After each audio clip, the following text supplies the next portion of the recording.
तो दोस्तों इस वक्त फाइनली हम लोगों ने डिसाइड कर लिया है, हम जा रहे हैं कांडा खाल। और इस वक्त क्योंकि बरसात का मौसम है तो जो कांडा खाल की ब्यूटी है माउंटेन की वो भी बहुत ज़्यादा बरकरार है। तो वहाँ जाएंगे हम, तो वहाँ आपको दिखाएंगे। और वहाँ पे भी हम थोड़ा खाना वाना बनाएंगे जो भी है हो सके, अगर बारिश नहीं हुई तो।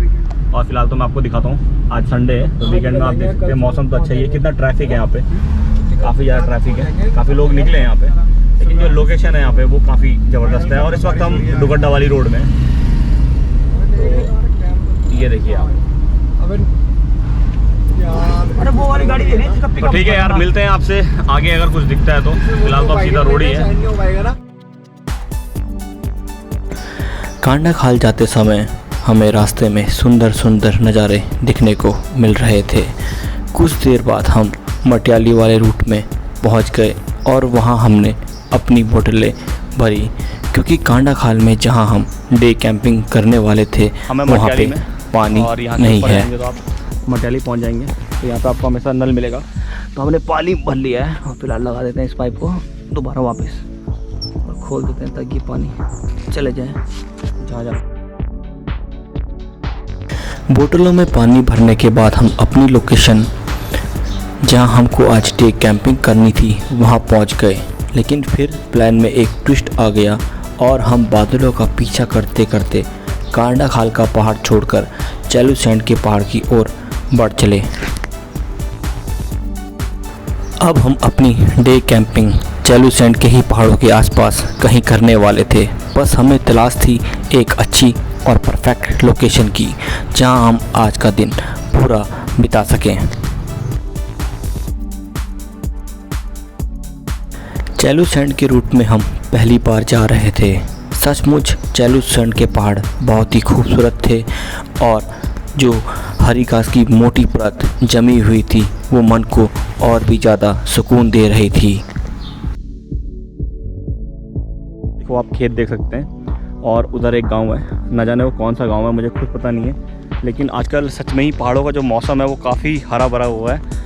और ये जगह पड़ती है कांडा खाल के बाद एक रोड जाती है माओगढ़ के लिए। तो आपको माओगढ़ वाली रोड में नहीं जाना है, कांडा खाल के बाद आपको यू टर्न ले लेना है और ये रोड जाएगी इधर जैरी खाल, कलजी खाल, समथिंग ये वाले गांव इधर पड़ रहे हैं। तो द्वारी खाल, ऐसी इस वाली रोड के लिए आपको आ जाना है। और दोबारा ये रोड गुमखाल भी मिल जाएगी। तो फिर हम गुमखाल होते हुए फिर ये आपका लैंसीडॉन गुमखाल होते हुए अपना दुगड्डा कोटद्वार दोबारा अपने होम टाउन वापस चले जाएंगे।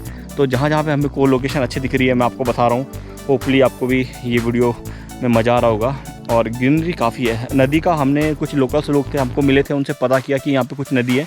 तो यहाँ पे कुछ ऐसी कुछ ज़्यादा गहरी नदी नहीं है, यानी कि सीजनल रिवर है। थोड़ी बहुत आगे बढ़ जब बरसात आती है तो थोड़ा उनमें पानी बढ़ जाता है। परमानेंट नहीं है मतलब कोई नदी यहाँ पे तो, लेकिन लोकेशन अल्टीमेट है।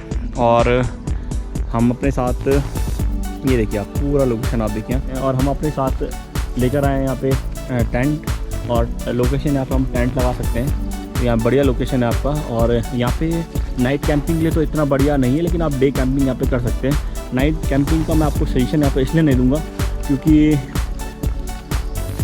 यहाँ पे उस हिसाब से ज़्यादा मतलब जंगल का इलाका है और सही नहीं होगा नाइट कैंपिंग का।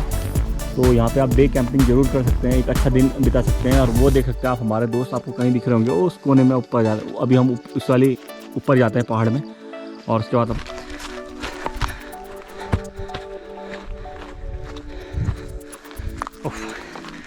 तो अब थोड़ा मेरा स्टैमिना सही हो चुका है, इतनी थकावट अब लगती नहीं है जब से वर्कआउट किया मैंने।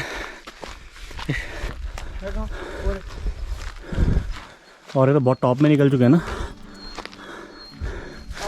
नवीन तो पूरा टॉप में चल चुका है।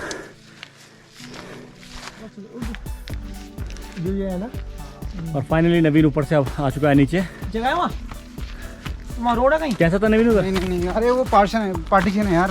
अच्छा पहाड़ का, अच्छा दूसरा डिवाइड दिख रहा है ना पूरा। अच्छा मतलब नीचे उतरना पड़ेगा फिर पहाड़ से ना। ठीक है तो दोस्तों फिलहाल तो हम उतर रहे हैं अब नीचे। कुछ ज़्यादा की तलाश में हम इस वाली लोकेशन को भी छोड़कर आगे बढ़ चले। वैसे तो ये लोकेशन बहुत बेहतरीन थी लेकिन हमें आज कुछ ज़्यादा ही चाहिए था और हम और आगे बढ़ चले।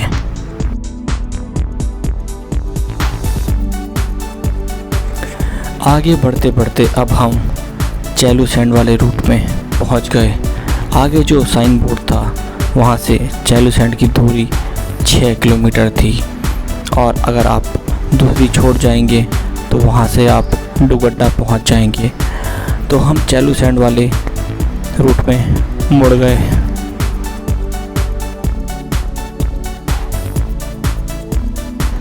चैलू सैंड वाला रूट सचमुच बहुत बेहतरीन था। रोडें साफ़ सुथरी थी, साथ में प्रकृति के नज़ारे और बेहतरीन थे। जंगल काफ़ी घने थे। ऐसे जंगल मुझे चोपता में देखने को मिले थे। जब पिछली बार मैं चोपता गया था तो वहाँ भी मुझे ऐसी घना जंगल देखने को मिला था।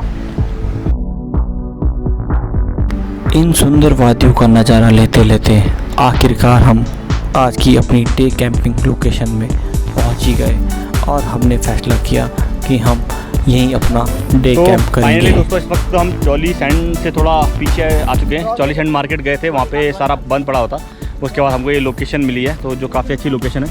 आपको मैं एक बार आराम से दिखा देता हूँ। तो यहाँ पे अपने लोग साहिल यहाँ पे चटाई लगा चुका है और नवीन और अंकुल अपने यहाँ पे टेंट पिच कर रहे हैं। और दूसरी साइड आपको यहाँ पे देख सकते हैं पूरी धुंध आ रही है। वाह ब्यूटीफुल। और अब जो हमारा टास्क रहेगा वो है यहाँ पे मुझे भी मैगी बनानी है इन लोगों के लिए। ये जल्द से जल्द टेंट पिच करते हैं, उसके बाद में टेंट वेंट लगाते हैं। तब तक मैं चूल्हा बनाता हूँ, ठीक है। आज के लंच में हम मैगी खाने वाले थे और मैंने मैगी बनाने की तैयारी शुरू कर दी। क्योंकि लकड़ी गीली थी तो आग लगाने में खासा दिक्कत आ रही थी। जहाँ मैगी 2 मिनट में बनती है वहाँ यहाँ हमारी मैगी 15 मिनट में बनने वाली थी। लेकिन मैंने हार नहीं मानी और लगातार कोशिश करने के बाद हमको कामयाबी मिल गई और एक एक करके सबने अपना सहयोग दिया और फिर हमारी मैगी रेडी हो गई। मसाले मैगी में डाले, नीचे नवीन मार रहे मैगी इतनी परफेक्ट तो नहीं बनी थी जितनी घर में बनती है, लेकिन इतनी बुरी भी नहीं बनी थी कि हम उसे खा ना सके। खा देगा एक मैगी ऐसे चटनी में। पूरी बन गई। चलो बस बन के करना, मतलब कि निकाल दे पतीला। बन गई है, बन गई, बन गई है। बस नहीं पानी वो बन जाएगा, तो पानी बजा के रखना, आग में जाते नवीन। बन गई है, बन गई हो गई। तो फाइनली अपनी मैगी तैयार हो चुकी है और अब यहाँ पे थोड़ा मैगी खाएंगे। थोड़ा जो खाने के लिए लाए थे वो खाएंगे। मैं छाछ पीऊँगा क्योंकि मैं मैगी खा नहीं रहा, आजकल डाइटिंग में हूँ। मैं केवल ओनली वन मैं पीऊँगा अमूल मस्ती। और उसके बाद फिर थोड़ा सा यहाँ पे आराम करेंगे, गाने वाने सुनेंगे और उसके बाद फिर निकल जाएंगे कोटद्वार के लिए। और फिर हमने गर्मा गर्म मैगी का लुत्फ लिया। तो ये संडे, तो आज का जो संडे का ब्लॉग था, हमने कहा चलो यार अनप्लान्ड ब्लॉग ये हमारा था और हमने कहा आगे निकलते हैं कहीं घूमने के लिए। तो ये लोकेशन हम घूमते घूमते इस वाले रूट में हम कभी आए नहीं थे, तो हमने कहा चलो भाई आज इस वाले रूट को छानते हैं। तो इस वाले रूट में तो काफ़ी अच्छी लोकेशन ही है, थोड़ा ऑफ बीट ज़रूर है लेकिन अल्टीमेट लोकेशन काफ़ी सही है। तो दोस्तों यहाँ पे हमको एक डॉगी मिला और डॉगी साइड बुक है, तो डॉगी को हम खिलाएंगे मैगी, तो शायद खा ले। जी हाँ, खा रहा है और बिल्कुल ब्लैक।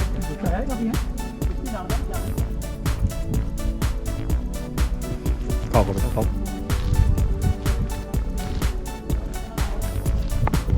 और जब हमने उसको पहली बार देखा था तो मैं तो डर ही गया था। मैंने कहा यार अचानक से भालू कैसा आ गया जंगल में। तो बाद में देखा यार अच्छा है, फिर वो हमारे साथ आके बैठ गए यहाँ पे। तो थोड़ी सी मैगी हमने, क्योंकि हमारे पास कुछ था ही नहीं उसको देने के लिए, तो काफ़ी देर से बैठा था, हमने उसको मैगी दे ली।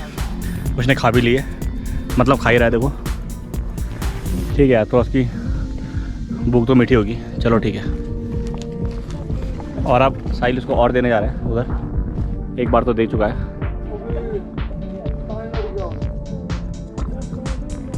फाइनली दोस्तों इस वक्त अब धुंध बिल्कुल ऊपर आ रही है। जिस पहाड़ में अभी हम थे यहाँ धुंध आ चुकी है, देखते हैं अब नीचे से पूरी धुंध आ रही है।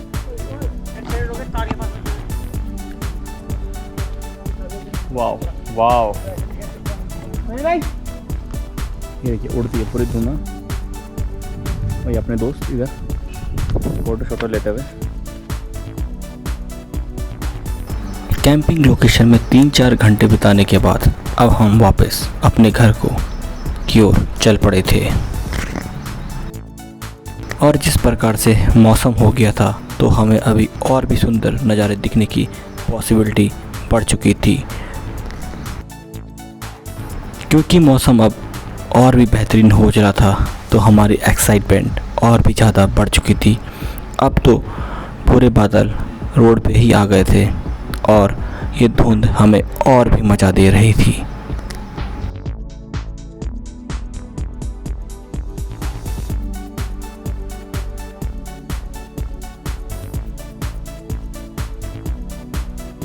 आज की जर्नी में हम जिस प्रकार के मौसम की तलाश कर रहे थे, मानो भगवान ने हमारी सुन ली हो और हमको गिफ्ट के तौर पर ऐसा मौसम बनाकर दे दिया हो। सच में ये मौसम लाजवाब था।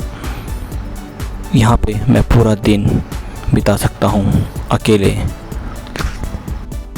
और उसके बाद हम दौरी खाल पहुँचकर अपनी गाड़ी साइड लगाई और मौसम के खूब लुत्फ़ लिए। रोडों में पैदल चले, थोड़ी मस्ती की। सच में ये पल हमारी जर्नी का सबसे अनमोल पल था। मन तो कर रहा था कि यहीं रुक जाए, लेकिन समय की कमी थी तो हमको आगे भी बढ़ना था।